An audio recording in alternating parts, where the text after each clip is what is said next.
Matrix notation is basically a way of writing a rectangular array of numbers.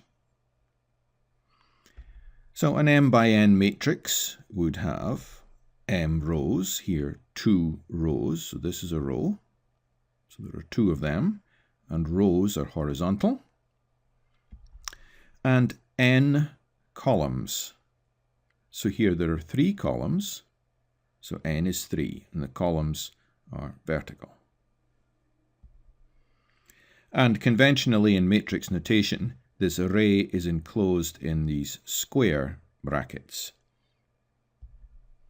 And this here would be described as a 2 by 3 rectangular matrix. So 2 rows and 3 columns. And we always specify matrices in this order: rows, then columns. The symbol for a matrix could just be a capital letter, for example, like A, and that's very common.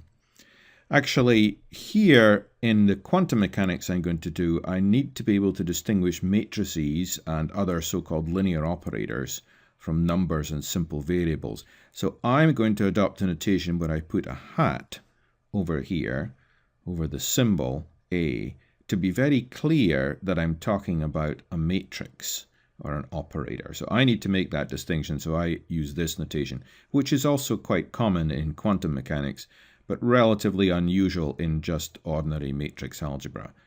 But wherever I have a symbol A with a hat over it, that's something that can be thought of as a matrix, or more generally is what we will call a linear operator. So I'll try to be clear about that notation. So I'm always putting a hat over the symbol representing a matrix. And another convenience of that is that when you're writing these things down by hand, putting this hat over here by hand clearly distinguishes it from some other possible notation you might use, like using characters without serifs on them, sans serif characters, like these are sans serif, but that's a serifed character, or using bold characters. It's very difficult to write those and make them clear by hand, but this hat does clarify that this thing is a matrix or an operator. Because all matrices are by definition rectangular, when we say a matrix is rectangular, we are usually meaning that it's not a square matrix. A square matrix is one which obviously has equal numbers of rows and columns, and this is a square matrix here. It's a 2 by 2 square matrix. The numbers, or what we call elements in a matrix, can be real numbers, imaginary numbers, or complex numbers. The elements are always indexed in row-column order. So just as this is the number of rows and this is the number of columns, when we write out the elements of a matrix, we'll use subscripts when we're referring to a specific one, and this would be the element in the first row and the second column. So here, first row, second column is this element here, and this has value minus 0.5i in this case. And we will often use the same letter B for the matrix and for its elements. So this is the matrix B, and I've used the same letter here when I've been talking about the elements. There's no requirement to do that, it's just common. And sometimes instead of using the uppercase letter, which we might use for the matrix, we might use the lowercase letter for the elements. As I say, this is not a required notation, it's just something you commonly see. Now, the leading diagonal of a matrix, or just the diagonal, is the diagonal from the top left to the bottom right. So it's this diagonal set of numbers here. And elements on the diagonal are rather obviously called diagonal elements. So these two elements, 1.5, they're both the same in this case, are the diagonal elements of this matrix. And rather obviously, the ones that are not on the diagonal are called the off-diagonal elements. So these elements 0.5i and minus 0.5i are the off-diagonal elements. The particular case of a matrix that has only one row or one column is called a vector. Now, on the face of it, this seems to be a completely different use of the term vector from the idea of geometrical vectors. And it is true it has some differences.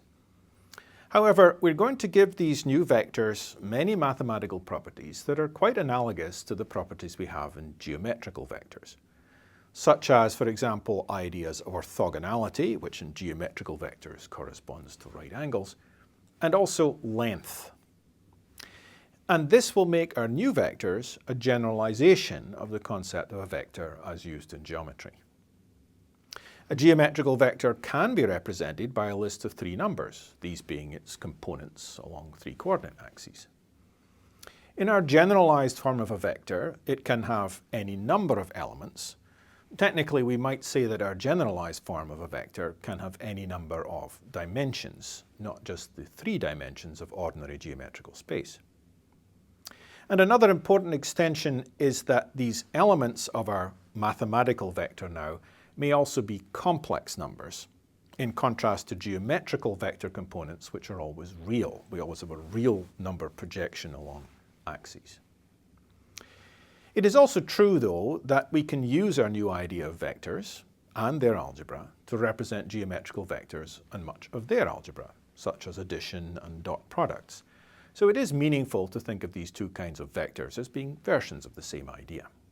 So, for our vectors, in the matrix algebra version of vectors, they are simply matrices of size 1 in one of their directions.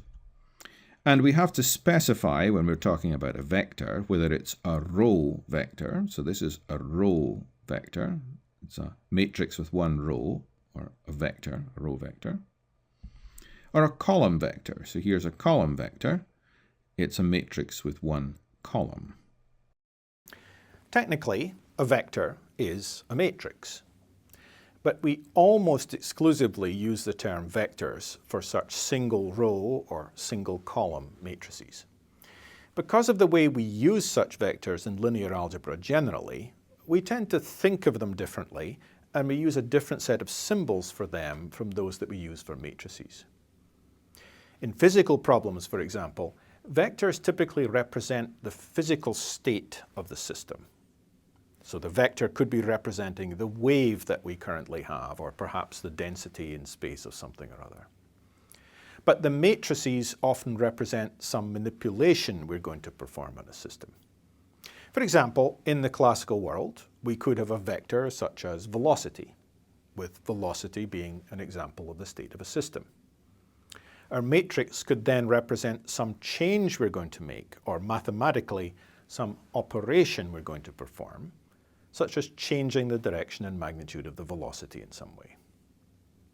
It is, of course, possible that a matrix representing some operation just happens to be a 1 by n matrix.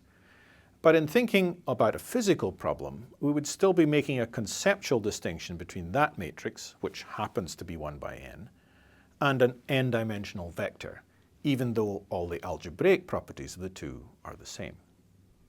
A very common operation we have to perform on matrices and vectors is called the transpose.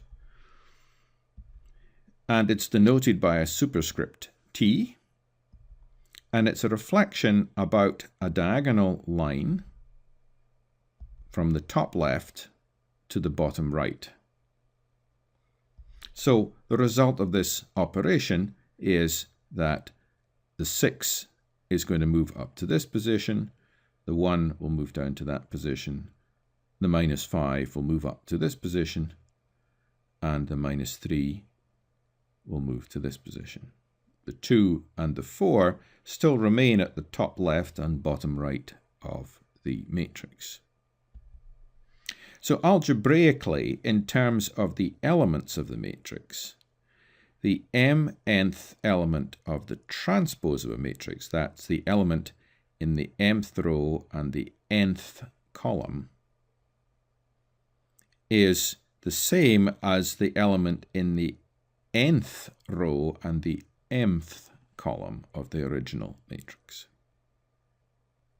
Here's another example. If we take this matrix here, which happens to be a square matrix, again we reflect on a diagonal line here from the top left to the bottom right, and we obtain the transpose.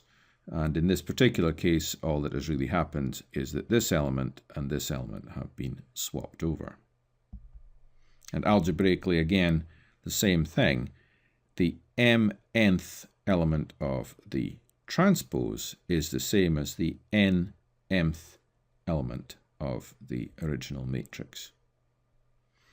We can do the same for vectors, and we could use the same idea here, but it's a little more difficult to see what that line would look like in a vector. So instead, we might think in a vector case that we're using a 45-degree line. So here's our row vector here. We're putting a 45-degree line here on our picture, and we're going to reflect about that 45-degree line to get the column vector version. And here's another example. In this case, we start out with a column vector, a complex one in this case. All the elements happen to be complex. We reflect about our 45-degree line, and we get a row vector here. Sometimes this notation is used because it just takes up too much space to write the column vector. More often than not, in physics like quantum mechanics, we're actually working with column vectors nearly all the time, but it can be very space-consuming to write out column vectors, so it's quite a common notation just to write the vector in its transposed form, just for notation's sake. Now, a related operation, but one that is a little bit different, is the Hermitian transpose, or the adjoint. There are various different names for this. It can be called the Hermitian adjoint, or the Hermitian transpose, or the conjugate transpose. And incidentally, this is named from the name of the French mathematician Charles Hermite. But unfortunately, the name Hermite is not so obviously French, and in the English language, people mostly mispronounce it as Hermite. So it should be Hermite, but it's usually pronounced Hermite, and we tend to pronounce the H here, so we call this Hermitian adjoint, Hermitian transpose. And I apologize to the French for that. Also, it's sometimes known as the conjugate transpose. And this same name, incidentally, will come up later because he is well known also for coming up with a set of polynomials, which are usually known in the English language as the Hermite polynomials, but they should be the Hermite polynomials. The Hermitian adjoint, or the Hermitian transpose, or this conjugate transpose, is denoted by a superscript, and the character in here is what's known as a dagger, like a knife with a handle on it. And it corresponds to taking a reflection about this same line from top left to bottom right, and, very importantly, taking the complex conjugate of the elements. So here I've reflected in this line, so the point 3i has gone up to this position, but we've also had to take the complex conjugate. So that has turned point 3i into minus point 3i. And similarly, the minus 0.5i here up in the top right corner has become plus 0.5i here in the bottom left. And if it happened that the diagonal elements were complex or imaginary, we would also see that we're taking the complex conjugate of them, although that's not obvious in this specific example. And when we write that out in the subscript notation, the mnth element of the Hermitian adjoint is the nmth element of the original matrix, complex conjugated. Similarly, for a vector here, we're going to do the same kind of thing, although we will probably think of this as having a 45-degree line to do the reflection for the vector, just as we did for the transpose. And you see here that rather explicitly we've ended up taking the complex conjugate of all of these different elements. The signs of all of the imaginary parts have changed when we've gone into this Hermitian adjoint, Hermitian transpose, or conjugate transpose of the vector.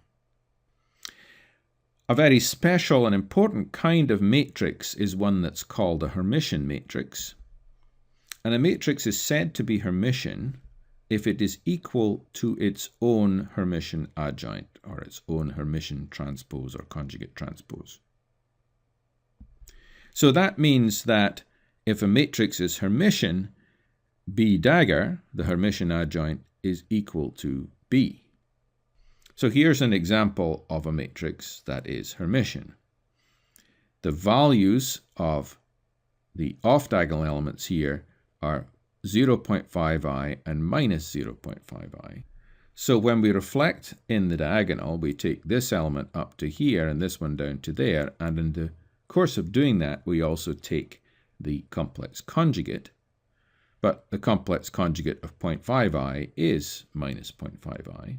So this specific matrix has its Hermitian adjoint equal to the original matrix.